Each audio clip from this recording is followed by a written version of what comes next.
பயப்படாதிருங்கள், நீங்கள் விசேஷித்தவர்கள். உங்கள் குடும்பத்தில் நீங்கள் அற்பமாக எண்ணப்படலாம். உங்களுடைய வேலை செய்கிற இடத்துல, பிஸ்னஸ் செய்கிற இடத்துல கூட பரிகாசம் பண்ணப்படலாம். ஆனால் தேவனுடைய பார்வையில் நீங்கள் விசேஷமானவர்கள். நீங்கள் விசேஷமாய் தேவனால் உருவாக்கப்பட்டவர்கள். அவர் எனக்காக மரித்து உயிர்த்தெழுந்தவர், என்னோடு இருக்கிறவர்.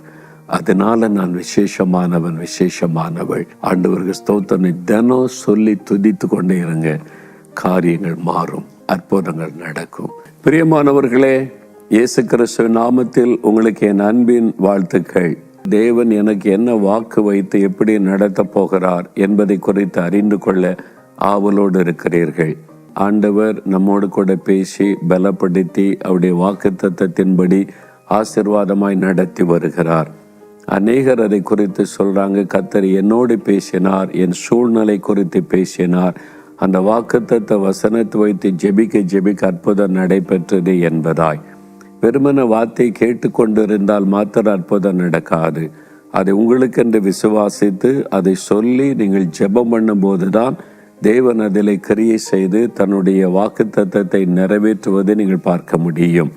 முதல்ல உங்களுக்கு விசுவாசிக்கணும், சொந்தமாக்கி கொள்ளணும், அதற்காக ஜெபிக்க வேண்டும். அப்படி இல்லாவிட்டால் அது உங்களுக்கு ஆசீர்வாதத்தை கொண்டு வராது.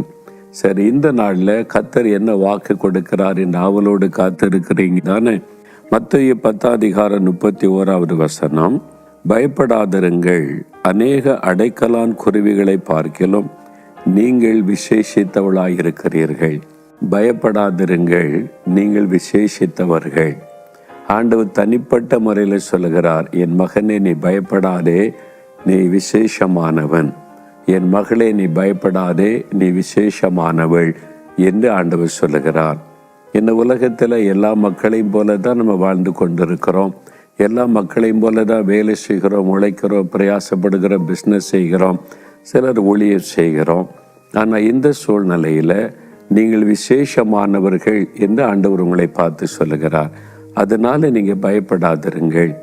ஏன் இந்த வார்த்தை ஆண்டவர் சொல்ல வேண்டும்? பயப்படுகிற சூழ்நிலைகள் இன்றைக்கு நம்மை சூழ்ந்திருக்கிறது. இயற்கையினால் உண்டாகிற அழிவுகள், யுத்தத்தின் செய்திகள், கொள்ளை நோய் குறித்த செய்திகள், இப்படி பல செய்திகள் வேகமாய் பரவி கொண்டிருக்கிறது. உலகம் முழுவதுமே தேசங்கள் பாதிக்கப்பட்ட நிலைமையில தான் இருக்கிறது. ஒரு பயப்படுகிற சூழ்நிலை தான். நாம் எப்படி வாழப்போகிறோம், எதிர்காலம் எப்படி இருக்கும் என்கிற பயம். முன்னால மாதிரி இல்லைங்க. இப்பெல்லாம் காலம் மாறி போச்சு. நம்முடைய காலம் வேற, இப்போ காலம் வேறன்னு மக்கள் சலித்து கொண்டு சொல்லுகிற சூழ்நிலை காணப்படுகிறது. ரொம்ப போராட்டங்கள், ரொம்ப நெருக்கங்கள், பயப்படுகிற சூழ்நிலைகள். ஆண்டவர் சொல்லுகிறார், இது கடைசி காலம், இது இப்படி தான் இருக்கும். உபத்திரவு காலம், நெருக்கத்தின் காலம், தீங்கின் நாட்கள். பயப்படுகிற காரியெல்லாம் நடக்கத்தான் செய்யும். ஆனால் நீ பயப்படாதே மகனே, நீ பயப்படாதே மகளே. ஏனென்றால் நீ விசேஷமானவன், நீ விசேஷமானவள் என் ஆண்டவர் நம்மை பார்த்து சொல்லுகிறார். இவ்வளவு பெரிய சந்தோஷம் இல்லை? உங்கள் குடும்பத்தில் நீங்கள் அற்பமாக எண்ணப்படலாம். உங்களுடைய வேலை செய்கிற இடத்துல, பிஸ்னஸ் செய்கிற இடத்துல கூட பரிகாசம் பண்ணப்படலாம். ஆனால் தேவனுடைய பார்வையில் நீங்கள் விசேஷமானவர்கள். ஆண்டவர் தன்னுடைய பார்வையிலே உங்களை விசேஷமாய் கண்டுதான் உங்களோடு பேசுகிறார். நான் விசேஷமானவன் என்று சொன்னால் அதற்காக ஆண்டவர் என்ன செய்கிறார்? ஆண்டவர் வாக்கு கொடுக்கிறார். பாருங்க, 29:30 ஒரு காசுக்கு 2 அடைக்கலான் குருவிகளை விற்கிறார்கள் அல்லவா? ஆயினும் உங்கள் பிதாவின் சித்தமில்லாமல் அவைகளில் ஒன்றாகிலும் தரையிலே விழாது. உங்கள் தலையில் உள்ள மயிரெல்லாம் எண்ணப்பட்டு இருக்கிறது. ஆகவே பயப்படாருங்க. ஆண்டவர் இயேசு சொல்வதை கவனிங்க. ஒரு காசுக்கு அந்த காலத்தில் 2 அடைக்கலான் குருவிகளை விற்று இருக்கிறாங்க. ஒரு காசு கொடுத்தா 2 குருவி கிடைக்கும். ஆனால் அப்படி சாதாரணமாய் காணப்படுகிற குருவி கூட பிதாவின் சித்தம் இல்லாமல் கீழே விழாது, யாரும் தொட முடியாது. தேவன் அனுமதித்தால் மாத்திரம்தான் அதை பிடிக்க முடியும், சேதப்படுத்த முடியும். தேவன் அதன் மீதே இவ்வளவு அக்கறையாக இருக்கும்போது உங்கள் மேலே எவ்வளவு அக்கறை கொண்டிருப்பார், உங்களை குறித்து எவ்வளவு பாசமும் அன்பும் வைத்திருப்பார். ஏனென்றால் நீங்கள் விசேஷமானவர்கள். அது மாத்திரம் உங்களுடைய தலையில் உள்ள மயிரெல்லாம் எண்ணப்பட்டிருக்கிறது அப்படின்னு ஆண்டவர் சொல்லுகிறார். தினம் குளிச்சுட்டு தலை சீவும் போது சில முடிகள் ஷேப்பில் வந்துடும். நீங்கள் யோசித்து பாருங்க. அது தூக்கி தூர போட்டுட்டு உங்கள் பாட்டில் அடுத்த வேலைக்கு கவனிப்பீங்க. தினம் 2 முடி விழுது, சில முடிகள் விழுது. ரொம்ப அதை குறித்து பாரம் கொள்வதில்லை. சில பெண்கள் அதை குறித்து ரொம்ப பாரம் கொள்ளுவாங்க. சாதாரணமாக அதை துறை போட்டுட்டு போய் கொண்டே இருப்போம். உங்களுடைய தலையில் இருக்கிற மயிர் சாதாரணமாக அன்னன்னைக்கு கீழே விழுகிறது. அதை கூட தேவன் எண்ணி வைத்திருக்கிறாராம். இன்றைக்கு இத்தனை முடி விழுந்திருக்கு, தலையில் இத்தனை முடி இருக்கிறது என்று எண்ணி வைத்திருக்கிறாராம். ஏன் ஆண்டவர் சொல்லுகிறார்? நீங்கள் அற்பமாய் நினைத்து குப்பையில் போடுகிற முடியை கூட தேவன் இவ்வளவு கவனமாய் எண்ணி வைத்திருப்பாரானால் உங்களை குறித்து, உங்களுடைய வாழ்க்கையை குறித்து, உங்களுடைய எதிர்காலத்தை குறித்து, சரீர சுகத்தை குறித்து தேவன் எத்தனை அக்கறை உள்ளவராய் இருப்பார் என்பதை வெளிப்படுத்த தேவன் இந்த வார்த்தை சொல்லுகிறார். அப்போ ஒரு அடைக்கலான் குருவி 1 காசுக்கு 2 விற்கிறாங்க. அது மீது கூட தேவன் அக்கறை உள்ளவராய் இருக்கிறார். அப்படியானால் உங்கள் மேலே எவ்வளவு அக்கறையும் அன்புமுள்ள தேவன் என்பதை விளங்க பண்ணுவதற்கு அந்த வார்த்தை சொல்லுகிறார். அதனால தான் சொல்லுகிறார், அதை விட நீங்கள் விசேஷித்தவர்கள், நீங்கள் சாதாரணமானவர்கள் அல்ல. பயப்படுகிற சூழ்நிலை எல்லா காலத்திலுமே உண்டு.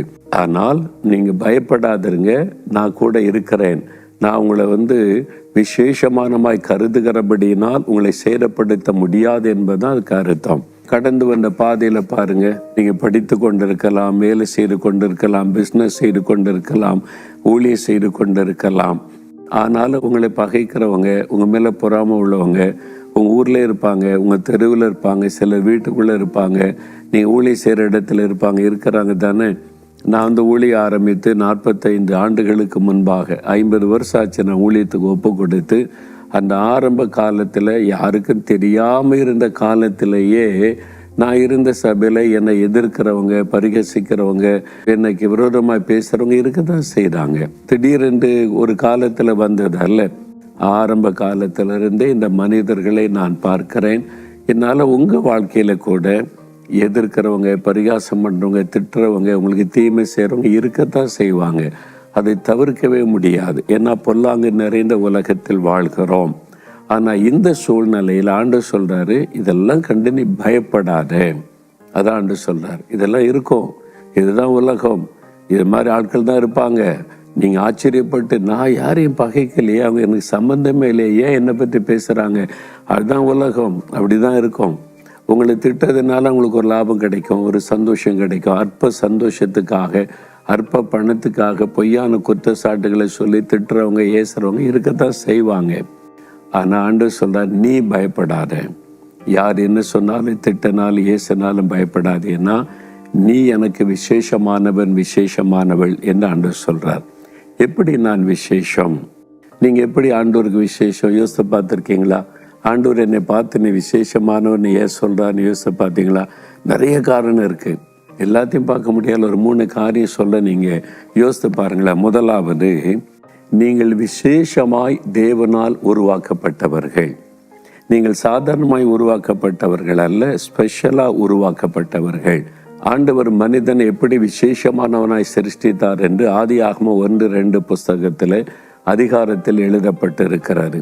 ஆதியாகமம் 1 அதிகாரம் 27 வசனத்தில் தம்முடைய சாயலில் மனிதர்களை அவர் உருவாக்கினாராம். அது எப்படி உருவாக்கினார்? 2 அதிகாரம் 7 வசனத்தில் அவர் மண்ணினாலே அவர் உருவாக்குகிறார். மண்ணினால் தன் கையை எடுத்து மண்ணினாலே உருவாக்கி நாசிலே ஜீவ சுவாசத்தை ஊதினார். அவன் ஜீவ ஆத்மாவானான். மிருகத்தை போல, பறவைகளை போல, உலகத்தின் செடி கொடிகள் மரங்களைப் போல ஆண்டவர் மனிதனை உண்டாக்கவில்லை. எல்லாவற்றையும் தம்முடைய வார்த்தையினால் உண்டாக்கினார். வானம் உண்டாக கடவுது, பூமி உண்டாக கடவுது, மலைகள் உண்டாக கடவுது. ஒரு வார்த்தை சொன்னார், எல்லாம் உண்டாக்கிவிட்டார். அவருடைய வார்த்தையில சிருஷ்டிக்கிற வல்லமை உண்டு. மனிதன் உண்டாக கடவுது அப்படி சொல்லவில்லை. அவர் தன்னுடைய கைகளினால் மண்ணை பிசைந்து ஒரு மனித உருவத்தை செய்து அவருடைய நாசியில ஜீவ சுவாசத்தை ஊதி ஜீவ ஆத்மா. ஆத்மா என்பது மனிதனுக்கு மட்டும்தான் கொடுக்கப்பட்டிருக்கிறது, எந்த மிருகத்துக்கும் பறவைகளுக்கும் கிடையாது. மனிதன் விசேஷமாய் உருவாக்கப்பட்டவன், தேவ சாயலில் உருவாக்கப்பட்டவன். அப்ப நீங்கள் தேவனுடைய சாயலில் உருவாக்கப்பட்டவர்கள். அதனால தான் நீங்கள் விசேஷித்தவர்கள் என்று ஆண்டவர் சொல்லுகிறார். நான் விசேஷித்தவன், நான் தேவ சாயலில் உருவாக்கப்பட்டிருக்கிறேன். கிறிஸ்துவின் சாயல் நமக்குள்ளே காணப்படுகிறது, தேவ சாயல் நமக்குள்ளே காணப்படுகிறது. ஒரு குழந்தை பிறந்த உடனே அதை கொடுத்துட்டு கேட்பாங்க, யார் மாதிரி இருக்குது, யாருடைய சாயல் இருக்குது, அப்பா அம்மா இருக்கா, அம்மா மாதிரி இது இருக்குதா அப்படின்லாம் கேட்பாங்க. பார்த்துருக்கீங்களா? ஆமாம், அது மாதிரி கேட்பாங்க. கொடுத்துட்டு யார் சாயல் இருக்குது பார்த்து சொல்லுங்க அப்படின்னு சொல்லி. இங்கே மனிதனை ஆண்டவர் உண்டாக்கி நிறுத்தினால் தேவ சாயலில், கடவுளுக்கு 2 கை, இவனுக்கு 2 கை, கடவுளுக்கு 2 கண்ணு, இவனுக்கு 2 கண்ணு, கடவுளுக்கு 2 கால்கள், இவனுக்கு 2 கால்கள், கடவுளுக்கு 1 தலை, இவனுக்கு 1 தலை. தேவ சாயலில் உருவாக்கப்பட்டு இருக்கிறோம். இதுதான் நம்ம அறிந்து கொள்ளணும். தேவ சாயலில் உருவாக்கப்பட்டபடியால், சிருஷ்டிக்கப்பட்டபடியால் நாம் பாக்கியவான்கள். அப்போ அந்த கிறிஸ்துவின் சாயல் நமக்குள்ளே காணப்பட வேண்டும். இயேசு கிறிஸ்துவின் சாயல், அவருடைய சுபாவங்கள் நமக்குள்ளே காணப்படணும். அப்போ அது பரிசுத்த ஆவியானவர் மூலமாய் அந்த கிறிஸ்துவின் சாயல் நமக்குள்ளே உண்டாகும். அந்த கிறிஸ்துவின் சாயலை பெற்றுக்கொள்ள நம்மை ஆண்டவருக்கு ஒப்பு கொடுத்து கிறிஸ்துவுக்குள் மறுபடியும் நம்ம பிறக்கும் பொழுது, பரிசுத்தாவின் வல்லமையை பெற்றுக்கொள்ளும் பொழுது, இயேசு கிறிஸ்துவின் அன்பு, அவரை போல அன்பு, அவரை போல தாழ்மை, அவரை போல மனதுருக்கம், அவரை போல சாந்த குணம், அவரை போல எல்லா சுபாவங்களும் நமக்குள்ளே உண்டாக ஆரம்பிக்கும். பரிசுத்த ஆவியானவர் கிறிஸ்துவின் சாயலை நமக்குள்ளே உருவாக்குவார். அதனால தான் நம்மை பார்க்கிறவர்கள் இயேசுவை பார்க்க முடியாத ஒரு வாழ்க்கை வாழ நாம் அழைக்கப்பட்டிருக்கிறோம். நீங்கள் வாழ்கிற இடத்துல, வேலை செய்கிற இடத்துல, பிஸ்னஸ் செய்கிற இடத்துல உங்களை பார்க்குறவங்க இயேசுவின் சாயலை பார்க்கணும். அவரை போல இருக்கிறீங்க, இயேசுவை போல சாந்தமாக இருக்கிறீங்க, பொறுமையாக இருக்கிறீங்க, அன்பாக இருக்கிறீங்க, தாழ்மையாக இருக்கிறீங்க அப்படின்னு சொல்லணும். அதுக்கு தான் நாம் அழைக்கப்பட்டிருக்கிறோம். நாம் விசேஷமானவர்கள் என்று ஆண்டவர் சொல்கிறார். உலகத்தாரை போல சிந்திக்கக்கூடாது, யோசிக்கக்கூடாது, செயல்படக்கூடாது. உலக சிந்தை, மாம்ச சிந்தை இல்லாதபடி கிறிஸ்துவின் சிந்தை நமக்குள்ளே காணப்பட வேண்டும். அந்த இயேசு கிறிஸ்துவின் சிந்தை நமக்குள்ளே வரும்போது நம்முடைய சுபாவங்களும் இயேசுவின் சுபாவமாக மாறும். அதில் தான் நம்ம விசேஷித்தவர்களாய் நிற்கிறோம்.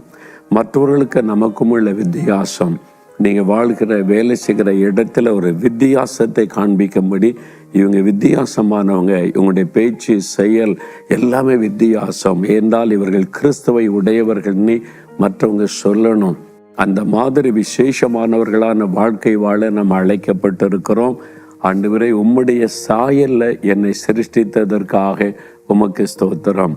கிறிஸ்துவின் சாயல் எனக்குள்ளே காணப்பட என்னை ஒப்பு கொடுக்கிறேன். கிறிஸ்துவின் சிந்தை எனக்குள்ளே காணப்படணும்னு அர்ப்பணித்து கொள்ளுங்க. ஆவியானவர் அழகாய் கிறிஸ்துவின் சாயல்ல உங்களை வழி நடத்துவார். இந்த பயம், கலக்க எல்லாம் மாறிடும். இயேசு கிறிஸ்து எதுக்காக அவர் பயந்தாரா?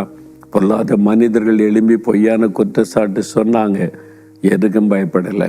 பரிகாசம் பண்ணாங்க, பயப்படலை. கொலை செய்ய வந்தாங்க, பயப்படலை. படகுகளை பிரயாணப்படும் பொழுது கவிழ்ந்து விடுகிற சூழ்நிலை வந்தது, பயப்படலை. எல்லாருமே அவருக்கு விரோதமாக எழும்பி அவருக்காக பேச யாரும் இல்லாமல் தனித்து விடப்பட்டார், பயப்படலை. அப்போ இயேசு கிறிஸ்துவின் சுபாவம் உங்களுக்குள்ள வந்துட்டா, இயேசுவை போல பயம் இல்லாமல் தைரியமாக நிற்கிற ஒரு வாழ்க்கை உங்களுக்குள்ளே வந்துவிடும். அதைத்தான் ஆண்டவர் சொல்றார், பயப்படாதே மகனே, மகளே, நீ கிறிஸ்துவின் சாயலில் உண்டாக்கப்பட்டிருக்கிறாய் என்று ஆண்டவர் சொல்றார். 2வது, உங்களுக்காக அவர் சிலுவையில் தன்னை பலியாய் கொடுத்த ரத்தம் சிந்தி இருக்கிறார்.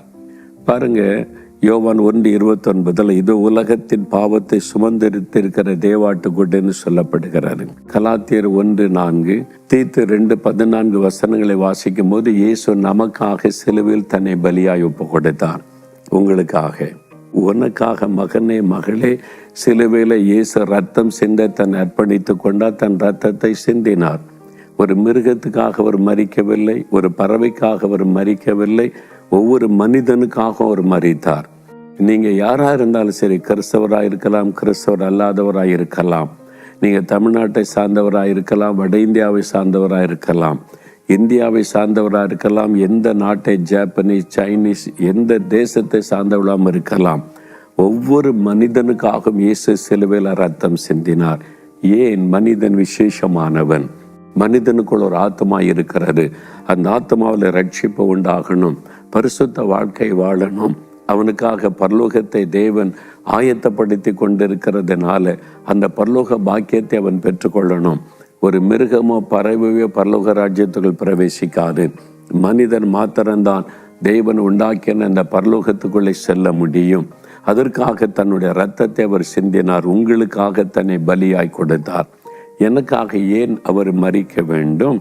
நம்முடைய பாவங்களை சுமந்து தீர்த்து நமக்கு பாவ மன்னிப்பை கொடுக்க.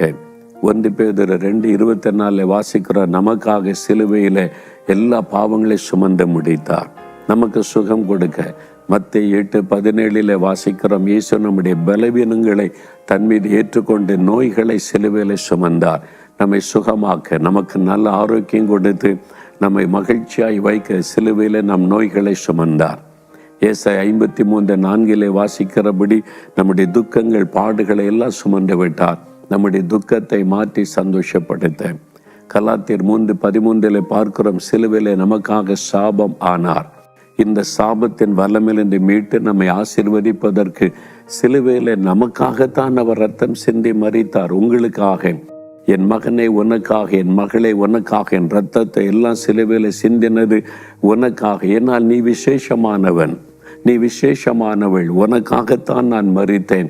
உன்னை விசேஷமானவனாக எனக்கு சொந்தமாக்கி கொள்ளேன், என்னை நான் பலியாய் கொடுத்தேன் என்று ஆண்டவர் சொல்லுகிறார். உங்க மேல் ஆண்டவருக்கு எவ்வளவு அன்பு பார்த்தீங்களா? அந்த இரத்தத்தினாலே பாவத்திலிருந்து மீட்பை கொடுக்கிறார், சாபத்திலிருந்து விடுதலை கொடுக்கிறார், அவருடைய தழும்புகளால் நம்மை குணமாக்கி ஆரோக்கியம் தருகிறார், நம்மை முழுமையாய் ஆசீர்வதிக்க தன்னை சிலுவையில் அவர் அர்ப்பணித்து கொண்டார். அதனால நாம் விசேஷமானவர்கள். உங்களுக்காக அவர் சிலுவையிலே மரித்ததனால நீங்கள் விசேஷித்தவர்கள். அதை உணர்ந்த ஆண்டவரை துதிங்க. எனக்காகத்தான் அவர் சிலுவை சுமந்தார், ரத்தம் சிந்தினார், ஆண்டவருக்கு ஸ்தோத்திரம் என்று ஆண்டவரை மகிமைப்படுத்துங்கள். அப்போ அவர் நமக்காக மரித்து ரத்தம் சிந்தி உயிர்த்தெழுந்ததனால விசேஷமானவர்கள். 3வது, நீங்கள் விசேஷமானவர்கள் ஏன் தெரியுமா? நீங்கள் தெரிந்து கொள்ளப்பட்டவர்கள்.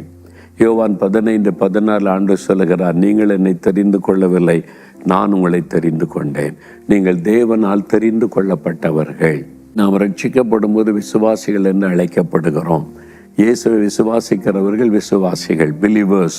நான் இயேசுவை விசுவாசிக்கிறேன், எனக்காக மரித்து உயிர்த்தெழுந்தார், அவர் மூலமாக பாவ மன்னிப்பு, ரட்சிப்பு, சமாதானத்தை பெற்றுக்கொள்கிறேன், நித்திய ஜீவனை பெற்றுக்கொண்டேன், மரணத்திற்கு பிறகு பரலோகத்தில் இயேசுவோடு இருப்பேன். அவர்கள் விசுவாசிகள். விசுவாசிகள் என்ற அனுபவம் முதல் அனுபவம், அவ்வளவுதான். அதில் நின்று விடக்கூடாது. அடுத்து நம் சீஷர்களாக மாற வேண்டும். அதுதான் தேவனுடைய விருப்பம்.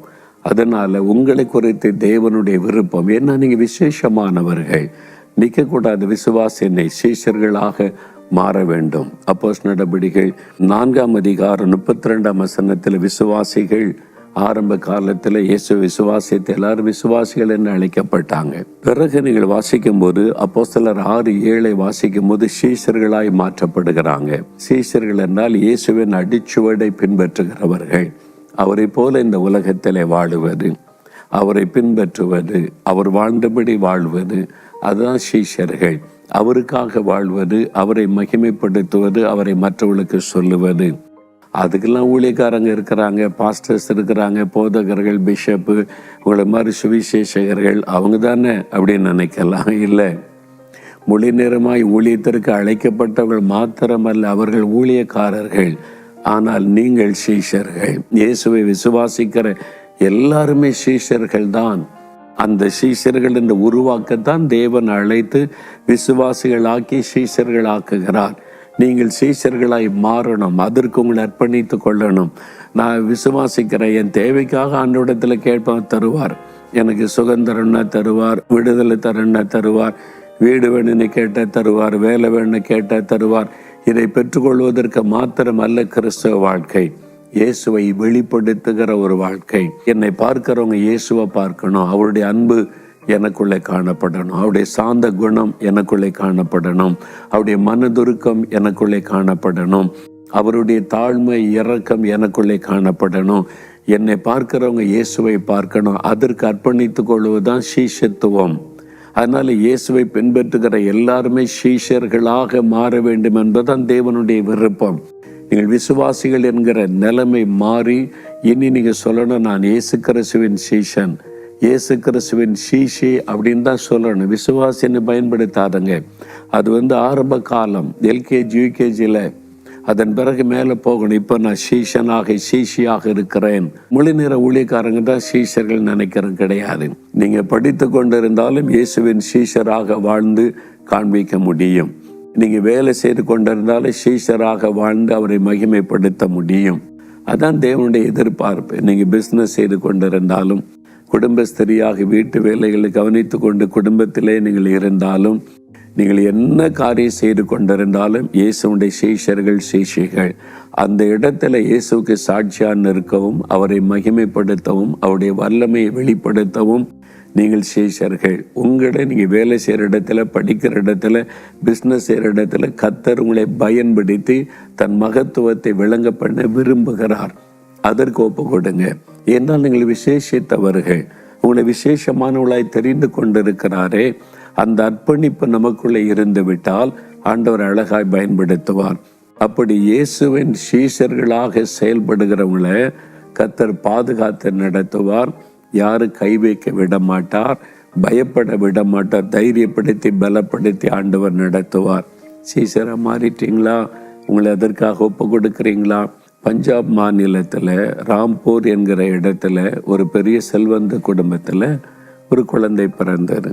சுந்தர்னு பெயர் வைத்து ரொம்ப செல்லமாக வளர்த்தார்கள். அவன் இளம் வாலிபன் ஆனபோது தாய் மரித்து விட்டார்கள். அன்புக்காக ஏங்கினவன் கடவுளை தேட ஆரம்பித்தான். கடவுள்தான் மெய்யான அன்புள்ளவர் என்னுடைய தாயார் சொல்லியிருந்ததனால அந்த கடவுள் யார், அவரை பார்க்கணும், அவரை அறிந்து கொள்ளணும் தேட ஆரம்பித்தான். ரொம்ப தாகத்தோடு தேடி கடவுள் என்னை சந்திக்கணும் அல்லது நான் தற்கொலை பண்ணி சாகணும் என்கிற அளவிற்கு போய்விட்டான். அவ்வளவு தெய்வத்தின் மேலே தாகம்.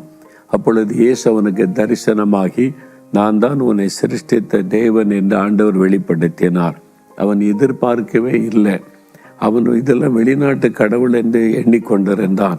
இவரா வானத்தை பூமியை உண்டாக்கின மெய்யான தெய்வம் என்று அவரே தன்னை வெளிப்படுத்தி காண்பித்த போது, இயேசுவை அறிந்த போது அவனுடைய உள்ளம் இயேசுவின் பக்கமாய் திரும்பினது. தன் வாழ்க்கையை ஒப்பு கொடுத்தான். பெரிய ஒரு சந்தோஷம் உள்ளத்தை நிரப்பினது.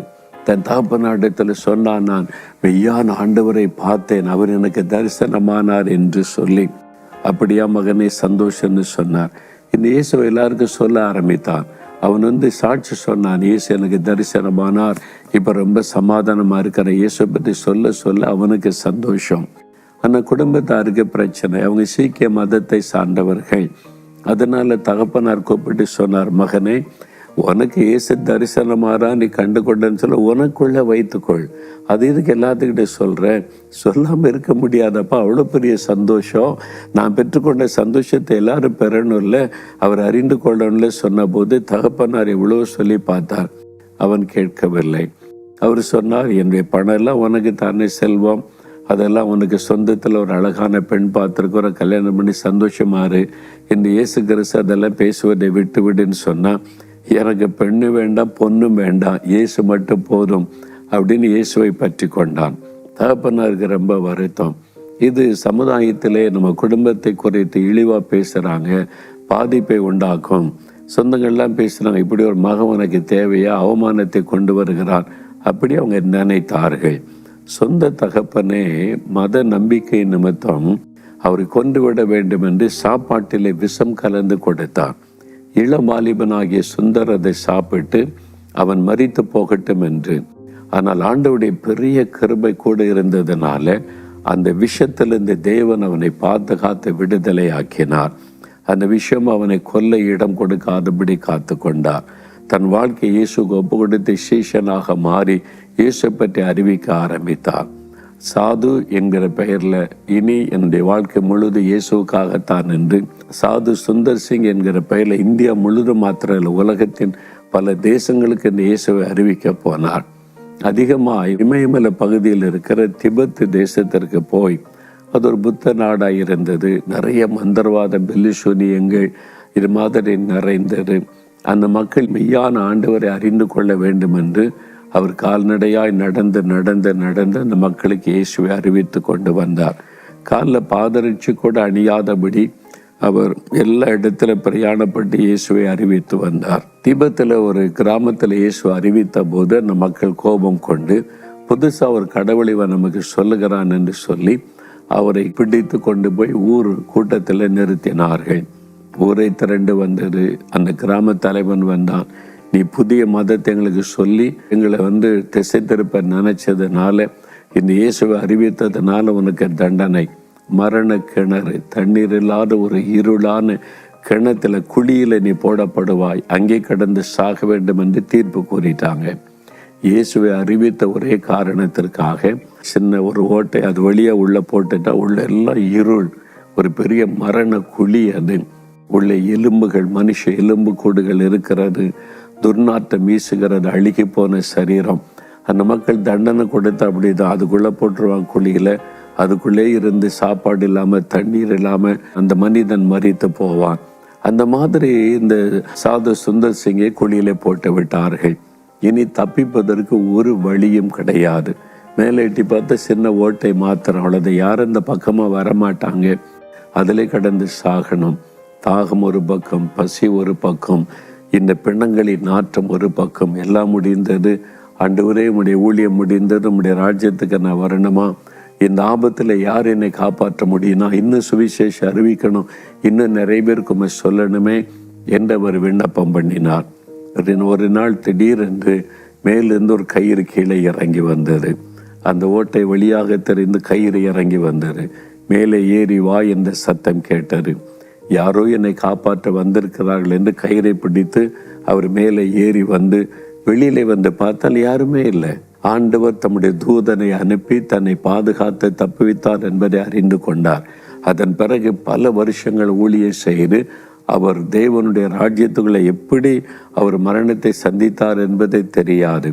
அந்த மாதிரி அவருடைய வாழ்க்கை ஒரு புனித வாழ்க்கை. இந்தியாவின் அப்போஸ்தலன் என்று அழைக்கப்பட்டவர் அவர். ஆண்டவர் பாருங்க, அவரை பாதுகாத்து தப்புவித்து அழகாய் நடத்தினார்.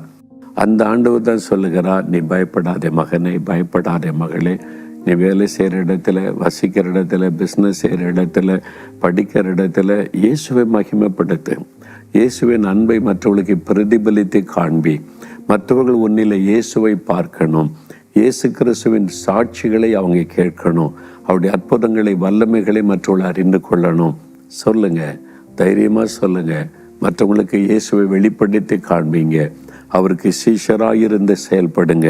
மத்தேயு 10 முழுவதும் இயேசு தன் சீஷர்களுக்கு கொடுத்த ஆலோசனை வாக்குத்தத்தமும் நிறைந்திருக்கிறது. அதனால தான் ஆண்டவர் சொல்லுகிறார், நீங்களும் அவருடைய சீஷன்தான், அவருடைய சீஷி தான். படித்து கொண்டிருந்தாலும் வேலை செய்து கொண்டிருந்தாலும் அவருடைய சீஷன் தான். அதனால் ஆண்டவரே, இந்த வாக்குத்தத்தம் எனக்குரியது. நான் பயப்பட மாட்டேன்.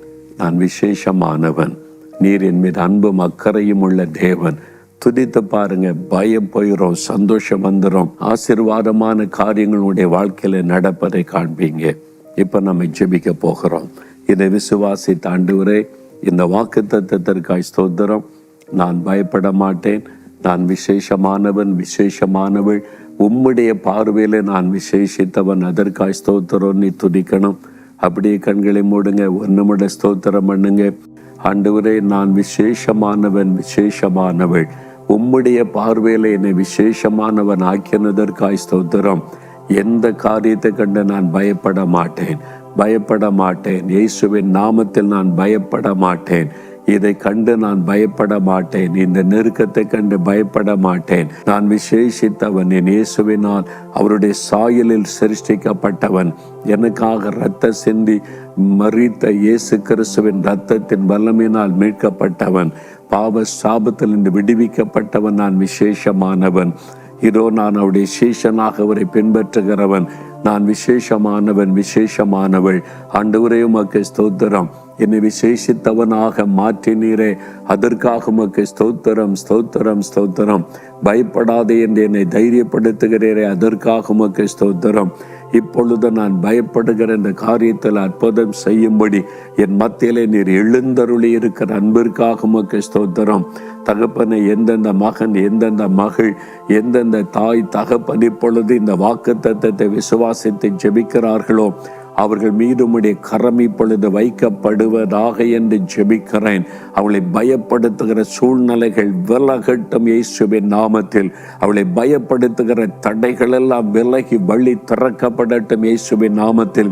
இவர்களை பயப்படுத்துகிற பொல்லாத வியாதிகள், பலவீனங்கள், வலிகள், வேதனைகள், கட்டுகள் இயேசு கிறிஸ்துவின் நாமத்தில் விலகி போகட்டும், சுகமுண்டாகட்டும், கட்டுகள் அறுக்கப்படட்டும், சரீரத்திலே விடுதலை பொழுது இயேசுவின் நாமத்தில் உண்டாகட்டும். இவளை பயப்படுத்துகிற தடைகள் விலகி தேவைகள் சந்திக்கப்படட்டும். அற்புத அடையாளங்களை கர்த்தர் செய்தருளும். அவள் எதிர்பார்க்கிற காரியத்தில் அற்புதம் செய்து இந்த நிந்தையிலேயே என் வாழ்க்கை கழிந்து விடுமோ, இந்த குறைவிலேயே நான் வாழ்ந்து முடித்து விடுவேன் என்று கலங்கி நிற்கிறார்களே, இயேசு கிறிஸ்துவின் நாமத்தில் பரிகாசங்களும் நிந்தைகளும் ஆசீர்வாதமாய் மாறும்படி அற்புதங்கள் நடப்பதாக, தடைகள் விலகுவதாக. இன்றைக்கு ஒரு அற்புதம் ஆரம்பிக்கட்டும். பயப்படுகிற சூழ்நிலைகள் மாறி நன்மைகள் உண்டாகட்டும். ஆண்டவருடைய கரம் என்னை தொட்டது, ஆசீர்வதித்தது என்று மகிழும்படி இந்த நிமிஷத்தில் இந்த ஆசீர்வாதத்தை, நன்மைகளை காண செய்வீராக. இதோ உம்முடைய கரம் தொடுகிறதற்காக நன்றி. பயத்தை எடுத்து போடுகிறதற்காய் ஸ்தோத்திரம். நன்மைகளை வாய்க்க பண்ணுகிறதற்காய் நன்றி. இந்த மகன் உமக்கு விசேஷமானவன், இந்த மகள் விசேஷமானவள். அவர்கள் வேலை செய்கிற இடத்துல, படிக்கிற இடத்துல, பிசினஸ் பண்ற இடத்துல நன்மையும் ஆசீர்வாதம் உண்டாகட்டும். ஊழியம் செய்கிற பிள்ளைகளுக்கு விசேஷமான ஆசீர்வாதங்களை அருளி வல்லமை வெளிப்படுத்தும் மகத்துவத்தை விளங்க பண்ணும். இவர்கள் விசேஷமானவள் என்பதை சூழ்ந்திருக்கிற மக்களை அறிந்து கொள்ளும்படி ஆசீர்வதித்து மேன்மைப்படுத்தி அருளும். ஆண்டவருடைய கரம் தொடுகிறதற்காக நன்றி. அற்புதங்களை செய்கிறதற்காக ஸ்தோத்திரம். இந்த மகன் மகள் விசேஷமானவர்கள் என்பதை விளங்க பண்ணுகிற அன்பிற்காய் ஸ்தோத்திரம். ஒவ்வொரு நாளும் அற்புதம் நடக்கட்டும். இன்றைக்கே ஒரு அற்புதம் நடக்கட்டும். கர்த்தர் செய்துவிட்டதற்காக ஸ்தோத்திரம், ஸ்தோத்திரம், ஸ்தோத்திரம். இயேசு கிறிஸ்துவின் நாமத்தில் ஜெபிக்கிறோம் பிதாவே. ஆமேன், ஆமேன். பிரியமானவர்களே, நீங்கள் விசேஷமானவர்கள். ஆண்டவர் இயேசு உங்களோடு தெளிவாய் பேசி இருக்கிறார். தினமும் சொல்லுங்க, நான் பயப்பட மாட்டேன், நான் விசேஷமானவன். இயேசு கிறிஸ்துவின் சாயலில் உருவாக்கப்பட்டிருக்கிறேன். அவருடைய சீஷனாக அர்ப்பணித்திருக்கிறேன். அவர் எனக்காக மரித்து உயிர்த்தெழுந்தவர், என்னோடு இருக்கிறவர். அதனால நான் விசேஷமானவன், விசேஷமானவள். ஆண்டவருக்கு ஸ்தோத்திரம். தினம் சொல்லி துதித்து கொண்டே இருங்க. காரியங்கள் மாறும், அற்புதங்கள் நடக்கும். இயேசுவின் நாமத்தில் ஆமேன், ஆமேன்.